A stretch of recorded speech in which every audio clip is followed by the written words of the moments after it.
Simon veil చెప్పిన మొదటి గొప్ప సత్యం అటెన్షన్. అటెన్షన్ అంటే మనసును పూర్తిగా ఎదుటి మనిషిపై నిలిపివేయడం.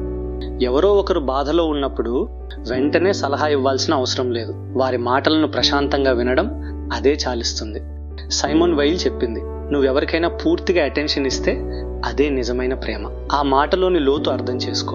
ఒక్కసారి నీ ఫోన్ పక్కన పెట్టి నీ తల్లి మాటలు హృదయంతో విను. అదే సైమన్ వెయిల్ చెప్పిన లవ్ అటెన్షన్. సైమన్ వెయిల్ చెప్పిన ఆలోచనల్లో అత్యంత వినూత్నమైనది. మనము ఎంత ఎక్కువగా నేను అని అనుకుంటామో అంత ఎక్కువగా ఇతరులను మర్చిపోతాం.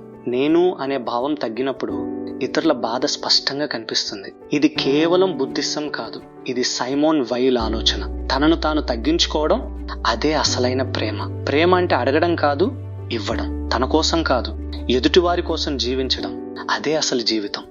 సైమన్ వెయిల్ మానవత్వం గురించి ఇలా చెప్పింది, శక్తిమంతుడు చాలాసార్లు బలహీనుణ్ణి మనిషిగా చూడడు. శక్తి ఎక్కువైన చోట మానవత్వం నెమ్మదిగా మాయమవుతుంది. దీనికి ఆమె ఒక సింపుల్ ఎగ్జాంపుల్ ఇచ్చింది. యుద్ధంలో శత్రువు కూడా ఒక మనిషే అన్న విషయం మనము మర్చిపోతాం. అక్కడ అతను శత్రువు మాత్రమే, మనిషి కాదు. అదే విషయం మన రోజువారీ జీవితంలో కూడా కనిపిస్తుంది. ఆఫీసులో, ఇంట్లో, సమాజంలో. శక్తి ఉన్నవాడు ఇతరుల భావాలను, బాధను గమనించకపోవచ్చు. అక్కడే మానవత్వం కాస్తగా కనుమరుగవుతుంది అని సైమన్ వెయిల్ స్పష్టంగా చెప్పింది.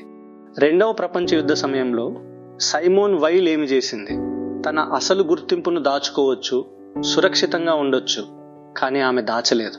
ఆమె ఫ్రాన్స్లో బాధపడుతున్న ప్రజలతోనే ఉండిపోయింది. పరుగెత్తి ప్రాణాలు కాపాడుకోవడం ఆమెకి ఇష్టం లేదు. ఆమె నమ్మకం చాలా స్పష్టంగా ఉంది. అన్యాయాన్ని చూసి మౌనంగా ఉండటం కూడా పాపమే. పక్కన నిలబడి చూడడం నేరం కాకపోవచ్చు, కానీ అదే మనల్ని నేరస్తుడిగా మార్చుతుంది. యుద్ధ సమయంలో సైమన్ వెయిల్ తన ఆహారం తగ్గించుకుంది. ఎందుకంటే ఫ్రాన్స్లో చాలా మందికి తినడానికి సరిపడా ఆహారం లేదు. తనకు ఆహారం ఉన్నా ఆమె తినలేదు. ఇతరుల బాధను తన జీవితంగా మార్చుకుంది. ఆమె కేవలం 34 సంవత్సరాల వయసులోనే మరణించింది. కారణం పోషకాహార లోపం. ఆమె జీవితం ఒక సందేశం. తత్వశాస్త్రం మాటల్లో కాదు, జీవితంలో చూపించాలి. చివరి వరకు ఆమె నమ్మిన ఫిలాసఫీ కోసం చనిపోవడానికి కూడా ఆమె భయపడలేదు. సైమన్ వెయిల్ ఒక పుస్తకం రాశారు, కానీ ఆ పుస్తకం కంటే ఆమె జీవితమే పెద్ద పాఠం. ఆమె చెప్పింది కాదు, ఆమె జీవించి చూపించింది. అటెన్షన్ ఇవ్వడం నేర్చుకో, ఎదుటి వారిని నిజంగా గమనించడం నేర్చుకో, బాధను అర్థం చేసుకోవడం నేర్చుకో. దాన్ని తప్పించుకోవడం కాదు, నేను అనే అహంకారాన్ని తగ్గించుకో. అదే ఆమె చెప్పిన అసలు మార్గం.